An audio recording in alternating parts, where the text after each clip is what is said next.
Мәжіліске келгелі бірде бір заңның халыққа пайдасы тиіп жұмыс істеп жатқанын көрген жоқпын. Тоқтау салған кезде олардың арасында дүмпу болатын болса, онда ол мәселені кім шешеді? Бұл әлеуметтік дүмпуді дұрыс, нақты бағытта шешу мүмкіндігі бола ма, жоқ па? Ертең дүрлігетін болса, біз енді таксимен жиі жүретін адам болғаннан кейін кім көрінгеннен жаман сөз естігіміз келмейді. Дүрлігетін болса, өзіңіз жауапкершілікті мойныңызға аласыз ба? Маған айтып еді, осы парламентке барсаң, міндетті түрде президент Қасым-Жомарт Кемелұлы Тоқаевқа рахмет айтты. Мен осыны жеткізгім келіп отыр. Жауапкершілікті алу үшін таксимен жүру керек қой, министр мырза. Зайтов мырза да жүре ме таксимен? Жақсы.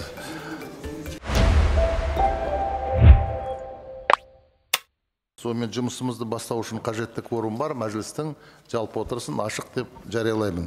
Қазақстан Республикасының кейбір заңнамалық актілеріне жолаушыларды автомобильмен тасымалдау саласындағы кейбір мемлекеттік функцияларды міндетті мүшелікке негізделген өзін-өзі реттеуге беру мәселелері бойынша өзгерістер мен толықтырулар енгізу туралы Қазақстан Республикасы заңының жобасы жөнінде бүгін бірінші оқылымда қарайтын боламыз.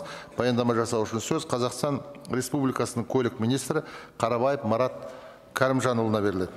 Құрметті Ерлан Жақанұлы, құрметті депутаттар, назарларыңызға Қазақстан Республикасының кейбір заңнамалық актілеріне жолаушыларды автомобильмен тасымалдау саласындағы кейбір мемлекеттік функцияларды міндетті мүшелікке негізделген өзі реттеуге беру мәселелері бойынша өзгерістер мен толықтырулар енгізу туралы заң жобасы енгізіледі.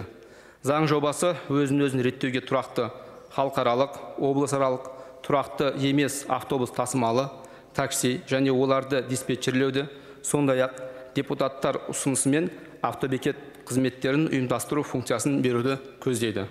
Сонымен қатар заң жобасы өзін-өзі реттеуді құру, оның мүшелерінің құқықтары мен міндеттері, мүшелік жарнаның мөлшері, өзін-өзі реттеу ұйымын тізілімге қосу немесе алып тастау тәртібі, сондай-ақ мүліктік жауаптылық мәселелерін регламенттейді. Министрлік осы мәселе бойынша жұмысты 2020 жылы бастады және оның аясында қажетті қоғамдық тыңдауларды өткізді, тиісті талдауларды жүргізді, халықаралық тәжірибелерді зерделеді.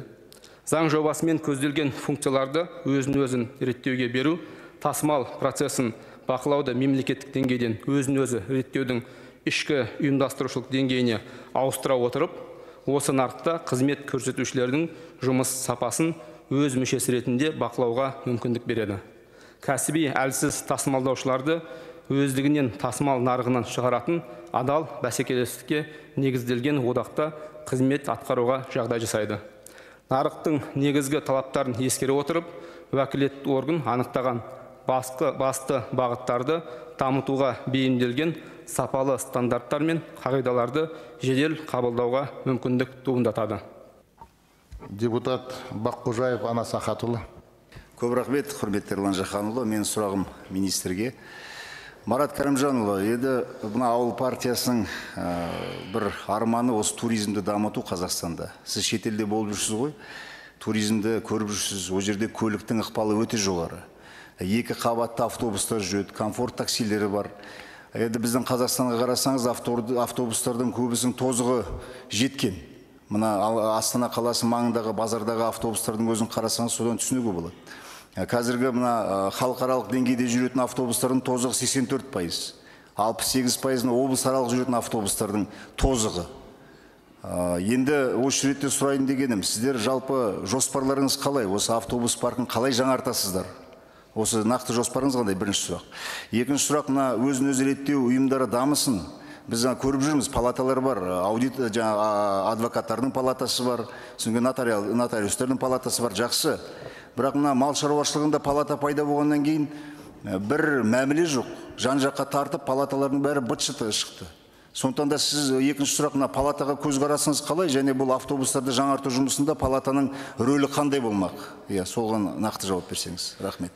Рахмет көп. Бірінші сұрағыңыз бойынша жалпы естеріңізде болса, осы жасыл даму арқылы былтыр үлкен 2 жыл бұрын үлкен бағдарлама басталды, және соның шеңберінде 3000-ға жуық автобус, қалалық авто қатынастардың арасында 3000-ға жуық автобус жаңартылды. Нәтижесінде сол қаладағы автобустардың тозу деңгейі 52%-дан 33%-ға дейін төмендеді. Енді біз ары қарай қалай жаңартпақшымыз? Сол 30 миллиардтан келген ақша, револьвер түрде келген ақша, одан соң жасыл даму арқылы бұдан бұрын бөлінген 100 миллиард ақша бар, содан түскен револьверді ақшаны, оның тағы да бір бағыты ретінде халықаралық қатынаста жүретін және облыстық қатынаста жүретін автобустарды сатып алу, сол бағытын қоймақшымыз. Соның есебінен жаңартуды көздеп отырмыз. Ол бірінші. Екіншісі, жаңағыдай жалпы осындай палаталарға көңіл, олардың арасында мәміле болмады деген. Біз сондықтан жаңағыдай өз алдына әрқайсы жеке-жеке болып кетпеу үшін осындай өзін өзі реттейтін ұйым құрғанда, ол нарықтың 33%-ын өзіне игеру керек деп айттық. Иелейді, сондықтан үшеу болады деп айттық. Оған біздің көзқарасымыз әрине оңтайлы, өйткені оң көзқарасымыз, өйткені олар бірігіп, өздеріне қарап, өздеріне қандай қағидалар қажет, өздерінің нарықта не жетіспей жатыр, ең арасында қарым-қатынас реттеп, бізге бір ұстаныммен шығады. Қайта ол біздің де жұмыс жеңілдетеді, ары қарай ең бастысы сол нарықтағы түрлі мүдделі экономикалық қатысушылардың бір-бірін бір үстелге отырғызып, мәмілеге келуіне мүмкіндік береді деп есептейміз. Депутат Зайытов Ринат Рифхатұлы.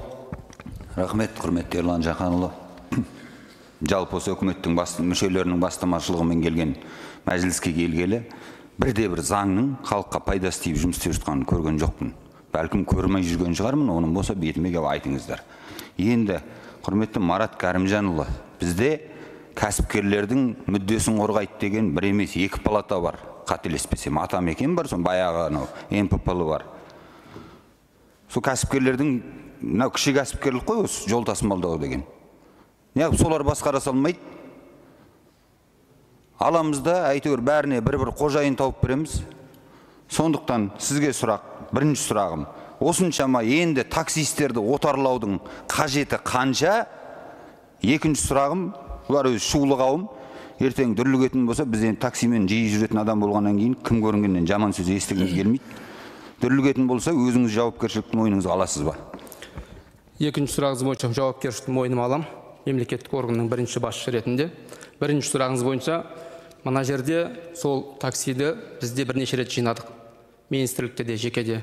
Шыны керек, ана алпауыт үлкен интернет агрегаттарының қасында олардың құқығын қорғайтын ешкім қалмады. Сондықтан бұл жерде екеуі бір өзін өзі реттейтін ұйымға мүше болған соң, олардың қабылдаған қағидасында ең алдымен біздің қарапайым жүргізушілер өздерінің құқықтарын қорғайтын талаптарды қоя алады. Және соны талап ете алады. Сондықтан олар мен жаңа айтқан 10 мың кісі ресми такси ретінде оператор болған.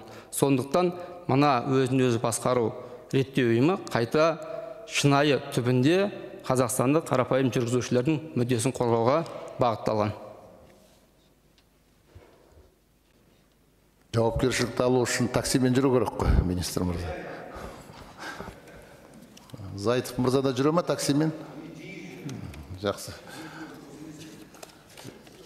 Депутат Сатыбалдин Ерболат Жалғасбайұлы. Рахмет, құрметті Ерлан Жақанұлы. Мен осы жауап барысында өзімнің сұрағыма жауап алдым. Рахмет. Депутат Сайыров Ерлан Бияхметұлы. Рахмет, құрметті Ерлан Жақанұлы. Күні кеше Шығыс Қазақстанда үлкен күршім көпірі салынды. Енді бұл көпір мемлекеттің басшысының тікелей тапсырмасы бойынша салынған көпір. Қазір халық сол жақта кәдімгіше қуанып, осы елге, жұртқа сәлем айтып жатыр. Сондықтан маған айтып еді, осы парламентке барсаң, міндетті түрде президент Қасым-Жомарт Кемелұлы-Тоқаевқа рахмет айтты. Мен осыны жеткізгім келіп отыр. Енді нақты сұрақ. Марат Кәрімжанұлы, осы көктемде сіз осы мәжіліске келген кезде мынау Қалбатау Боғас жолы күзде аяқталады дедіңіз. Сондай уәде бердіңіз осы жерде. Енді міне күз келді. Халық сұрап жатыр, мына министр уәдесінде тұра ма жоқ па деп. Осы жолды екеміз барып қашан ашамыз, және ол осы қарашада аяқтала ма? Сол сұраққа жауап беріңізші. Рахмет. Сұрағыңызға рахмет. Күзде, көктемде келгенде тағы да қайталап айтамын, біз Алматы мен Астананың арасын толық ашылады дедік. Талдықорған мен Өскеменнің арасын айттық, Атырау мен Астраханның арасын айттық. Қалбатау Майқапшағай бойынша біз былай айттық.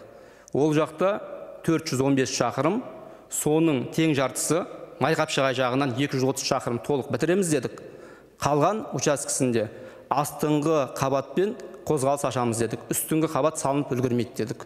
Ол жұмыс келесі 2025 жылға қалдырады деп айттық. Қосамыз деп айтқан жоқпыз, бірақ қозғалыс қамтамасыз етеміз дедік. Қозғалысты жылдың соңына дейін қамтамасыз етеміз. Уәде берген 230 шақырымды толығымен іске қосамыз, қалған 185 шақырымы келесі жылға қалады.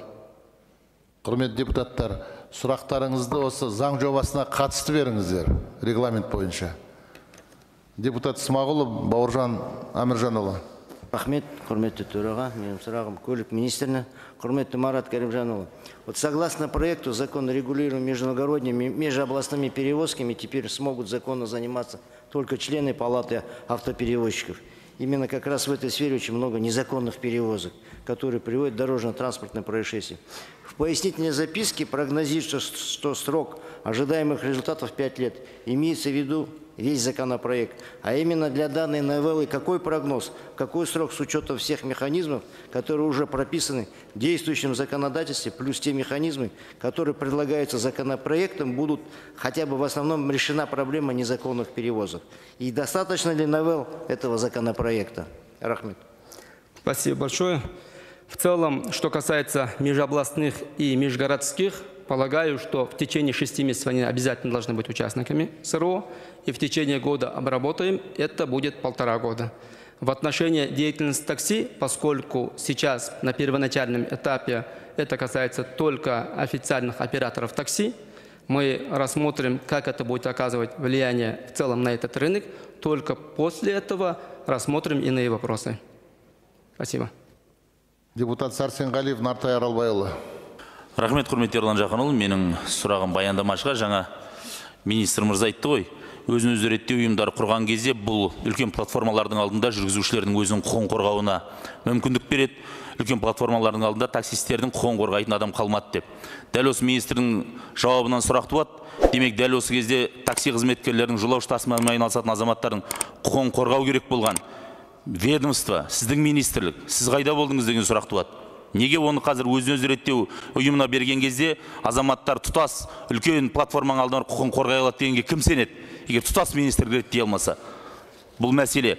Сондықтан осы тұста заңның ішінде мынау бізде такси қызметімен айналысатын платформалардың пайызын түсіретін таксистерді, қанайтын таксистерден алып отқан пайызын түсіру туралы бастамаға қалай қарайсыз? Бұны министрліктің ішкі құжатымен немесе заңмен реттеу мүмкіндігі бар ма деген сұрақ қойғым келеді. Бірінші.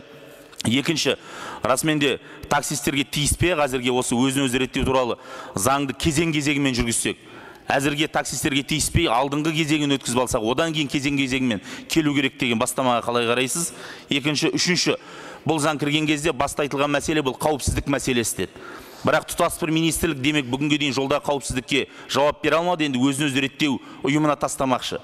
Бұл дәрменсіздік емес пе мемлекет ведомствоның жасап отырғаны? Және де ертеңгі күні қауіпсіздікті өзін-өзі реттеу ұйымдары қалай жүзеге асырмақшы? Қалай қадағаламақшы олар ертеңгі күні? Бізде оң рөлді автокөліктердің мәселесі де шешілген жоқ. Олар бойынша да көптеген жол апаты орын алады. Ертең оларға бұл тоқтау сала ма заң? Тоқтау салған кезде олардың арасында дүмпу болатын болса, онда ол мәселені кім шешеді? Бұл әлеуметтік дүмпуді дұрыс, нақты бағытта шешу мүмкіндігі бола ма, жоқ па? Осы сұрақтарға жауап берсеңіз.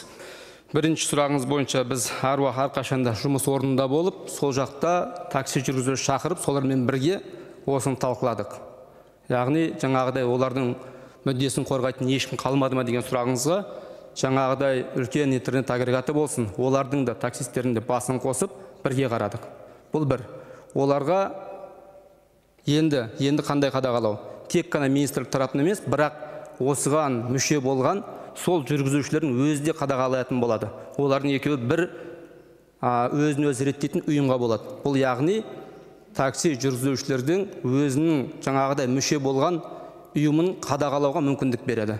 Яғни контрольдік функцияны өзін-өзі қадағалайтын қалдырады. Бірінші. Екінші, министрлік тарапынан ешқандай, жаңа 4-ші сұрақ бойынша дәрменсіздік жоқ. Министрлік осы өзін-өзі реттеуге арналған ұйымдардың жұмысын қадағалайтын болады. Үшінші сұрағыңыз жарнаны бекіту бойынша қолдаймыз. Оны осының жаңағыдай стандарттарын, қағидаларын қабылдаған соның шеңберінде талқылау қажет деп есептейміз. Жалпы бір жарна бекітуді қолдаймыз. Үшінші сұрағыңыз таксистерге сонда қазір таксистер мүлдем шығарып тастайық деген. біз ондай шешім қабылдадық осында. Яғни алғашқы уақыт келгенде бүкіл таксисттер осы заңның шеңберінде отырып еді. Қазір кезең-кезеңімен енгіземіз деп, алдағы бірінші кезеңінде тек қана ресми оператор болған таксилер ғана бұл осындай өзін өзі реттейтін ұйымға міндетті түрде мүше болады. Ол жаңа айтқан 10 000 көлік, ал қалған кісілерге мынаның тиімділігін ескере отырып, сосын келесі мәселелерді талқылайтын боламыз. Рахмет. Көп пікірлер айтылды, сын айтылды. Бүгін жаңа Нартай Аралбайұлы депутаттың айтқаны дұрыс, кезең-кезеңмен мүмкін енгізуіміз керек шығар. Соның барлығын, қаншама пікірлер айтылды бүгін.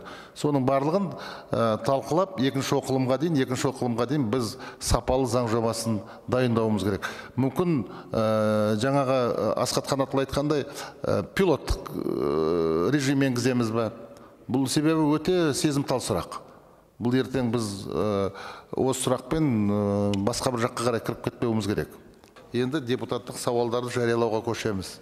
Алғашқы сөз депутат Дайрабаев Жигули Молдағалыұлына беріледі. Рахмет, Ерлан Жақанұлы.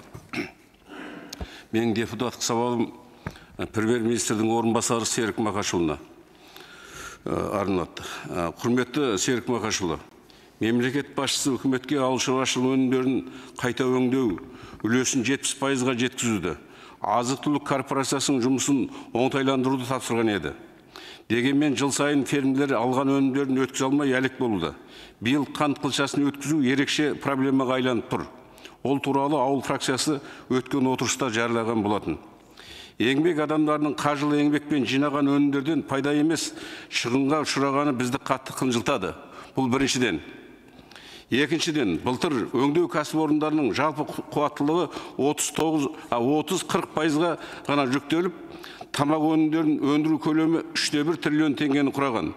Бірақ оны өңдейтін кәсіпорындардың қуаттылығы болса да, толықтай жұмыс жасамауда. Осының барлығы мемлекеттік органдардағы жүйелі жұмыстардың жоқтығынан. Үшіншіден, өткен жылы ауыл шаруашылығы өнімдерін экспорттау көлемі 2,4%-ға азайған. Біз астық өңдеуді агроөнеркәсіп кешенінің қозғаушы күштерінің бірі екенін үнемі айтамыз. Бірақ экспортқа көбінесе ұн емес, бидай шығады. Мысалы, бидайы жоқ Өзбекстан мен Тәжікстанда оны өңдеу белсенді дамып келеді. Бүгінде Өзбекстан 1 миллион тоннадан астам біздің астықты өңдеп, оның экспорты бойынша дүние жүзіндегі алғашқы үштікке енді. Біз осы бағытта қашан кешенді жұмыс атқарамыз? Төртіншіден, үкімет сүт, ет, майлы дақылдар, күріш, жүгері, қарақұмықты өңдеу үлесін 2026 жылы 70%-ға дейін жеткізуді. Ал 2028 жылға дейін тамақ өнімдерін өндіру көлемін 4,5 триллион теңгеге дейін ұлғайтуды жоспарлаған. Бірақ та кешенді жоспарда бұл көрсеткіштерге қол жеткізетін нақты қадамдар толықтай көрсетілмеген. Бесіншіден, үкімет тарапынан шикізат, өңдеу, сату, тұтынушы деген бір тұтас көзқарас жоқ. Агроөнеркәсіп кешенді дамыту мәселелері тек ауыл шаруашылығы министрінің мойнына жүктелген. Негізінде бұл мәселелер барлық мемлекеттік органдардың жауапкершілігінде болуы қажет. Алтыншыдан, әлемдік тәжірибеге сүйенсек, өнімдерді мемлекеттік сатып алу механизмдері кеңінен қолданылады. Техникалық құрал жабдықтарды алуда ешқандай қиындықтар көрмейді.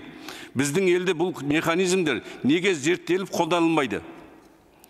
Жоғарыдағыларды ескере отырып, келесілерді ұсынамыз. Бірінші, фермерлерден шикізат сатып алу механизмдерін енгізіп, президент тапсырмасына сәйкес азық-түлік корпорациясын ауыл шаруашылығы өнімдерін өндірудің, сақтаудың және өткізудің толыққанды желісіне айландыруды.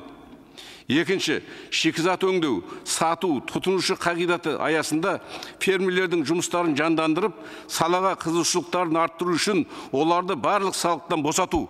Өйткені бүгінгі ауылдың жағдайы өте қиын ауыл шаруашылығының. Ауылда жұмыс істейтін адам қалмай баратыр, құрметті ағайын, оны жасырмауымыз керек.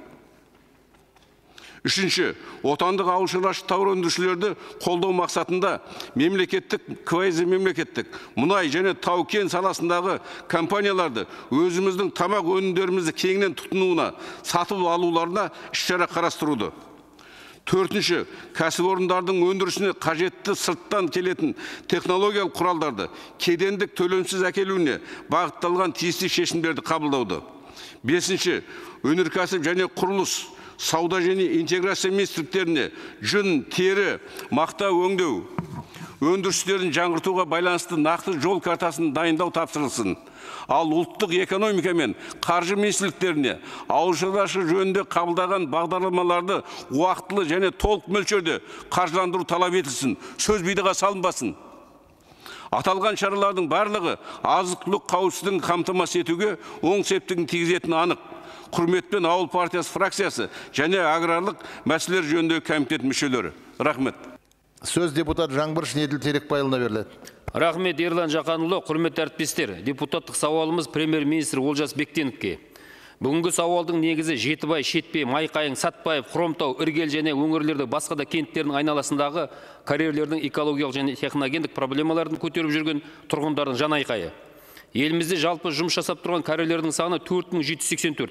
Жұмыс жасамай тұрғаны 1371. Рекультивациядан өткендері 610, ал рекультивация жүргізілген карьерлер 694. Енді карьерлердің проблемаларына тоқталсақ. Бірінші, елді мекендердің айналасын дамытуды айтпағанда, жер бедері эрозияға ұшырап, карьерлерден тараған шаң топырақ ауыл шаруашылығына зиян келтіріп отыр. Жалпы елімізде карьерлердің территориясы 224 мың шаршы километрді құрайды. Бұл Францияның тең жартысы территориясына пара-пара аумақ. Екінші, елімізде карьерлерде техникалық қауіпсіздік шаралары тіп сақталмай отыр. Мысалы, 2018 жылы Алтындау, Көкшетау және 2021 жылы Қостанай облысында Качарский карьерлерінде массивтің опыруы салдарынан 2 адам қаза тапты. Шахтинск қаласының маңында карьердің кесірінен облыста маңызы бар жол бұзылған және әлі күнге дейін жөнделмеген. Үшінші, көптеген кәсіпорындар пайданы тауып, карьерлерді ашық-шашық күйінде тастап, рекультивация жұмыстарын мемлекеттің мойнына іліп кеткен. Оған дәлел Маңғыстаудағы Жетібай кентінің айналасындағы Лутас карьерлері. Сонда заңмен қаралған рекультивация жасау үшін қаржы жинақтайтын тарату қорында қаржы неге кезінде жинақталмады? Тиісті мемлекеттік органдар бұл мәселе неге қадағаламаған? Оған қоса Кеңес одағынан қалған карьерлерді рекультивациялау әлі күнге дейін толық шешім таппай отыр. Төртінші, карьерлердің тастарын мөлшерден тыс тиеген ауыр көліктер асфальт жолдарға залал келтіріп отыр. Бюджеттің миллиардтан қаржысына салынған жап-жаңа жолдар мерзімінен бұрын істен шығуда. Көлік инспекциясы неге оларды тәртіпке салмайды? Бесінші, Маңғыстау облысындағы Шетпе кентінің жанында орналасқан 30-ға жуық қиыршықта шығаратын карьерлер Қаратауда үлкен қуатпен жаруда. Соның салдарынан ойда кенттің үстін бірнеше жыл шаң басуда, үйлердің қабырғалары жарылған, бұрынғы бұлақтардың көзі жабылған. Бұл мәселе халық арасында наразылық тудыруда. Президент осы мәселені реттеңдеп 2022 жыл тапсырма берген, бірақ нәтиже жоқ. Сонда жергілікті кәсіпкерлерге управа жоқ па? Әлде жергілікті құзырлы және құқық қорғау органдары оларды қорғаштап, әдейі көрмей отыр ма? Жоғарыда айтылған проблемалардың себебі қайдан туындады? 2017 жылы жер қойнау және жер қойнауын пайдалану туралы кодекске өзгерістер еніп, кеңінен таралған кендік емес, қатты қазба байлықтарды игеруге қатысты құзыреттер жергілікті атқарушы билікке берілді. Соның салдарынан қазір өңірде әкімшілік құқық бұзушылық туралы істерді қарауға не өкілеттік, не маман жоқ. Яғни жер қойнауын игерушілердің беретін есептері мен мәліметтердің сенімділігі күмәнді. Сондай-ақ минералдық шикізат базасының жай-күйі, мемлекеттік есепке алудың шынайылығы үлкен сұрақ тудырып отыр.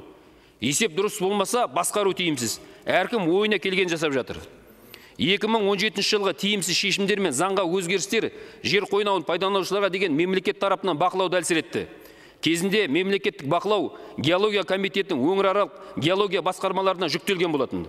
Тіпті заңнамаларға өзгерістер еніп, ерекше қорғалатын табиғи аумақтардан қатты қазба байлықтарды барлауға 60-тан астам рұқсат берілген.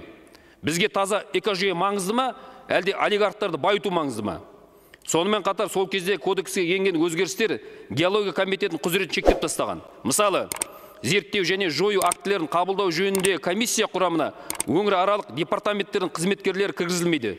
Тау-кен жұмыстары жоспарын бекіту өкілеттілігі алынған. Жоспарда жер қойнауын пайдаланушы өз әзірлейді және өз бекітеді. Яғни жер қойнауын игерудің әдістері мен технологиялық шешімдер мемлекет назарын тыс қалып отыр. Қазақстанның кең даласын одан әрі шұрық тесікке айналдырмас үшін үкімет келесі шараларды тез арада қолға алуы тиіс. Бірінші, геология комитетінің өңіраралық департаменттеріне жер қойнауын пайдалану жөніндегі операцияларды мемлекет тарапынан бақылау құзыреті қайта берілсін. Сонымен қатар, пайдалы қазбаларды барлау және өндіру кезінде жер қойнауын ұтымды және кешенді пайдаланудың бірыңғай ережелері жасақталсын. Екінші, ерекше қорғалатын аумақтарда барлауға берілген рұқсаттарға қатысты нақты шешімдер қабылдансын. Үшінші, карьерлер рекультивациясын жол картасы жасақталсын.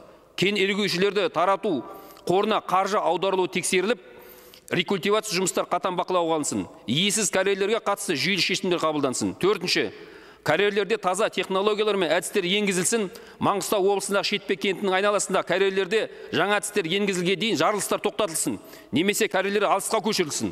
Талаптарды орындамаған жер қойнауын пайдаланушының операциясы заң аясында тоқтатылсын. Елді мекен шетінен кемі 100 км радиуста жаңа карьерлерді ашу тоқтатылсын. Құрметпен аманат фракциясының мүшелері Жаңбыршин, Мұсабаев, Бейсенбаев, Қалқы, Пономарев, Сатыбалдин, Искендеров, Жайымбетов, ЖЗТБ фракциясының мүшесі Сағындықова. Өте өзекті мәселе, бүгінгі заманның ақиқаты деп мен ойлаймын, шынында да. Сондықтан тиісті комитетте осы мәселені терең зерделеп қарау керек. Құрметті әріптестер, баршаңызды келе жатқан республика күні мерекесімен құттықтаймын. Осы жаңа жаңғырған ұлттық мерекеміз ынтымағымызды арттырып, елдігімізді нығайтып, биік белестерге бастай берсін. Сіздерге бақ береке, толағай табыс тілеймін. Тәуелсіздігіміз тұғырлы болсын. Бүгінгі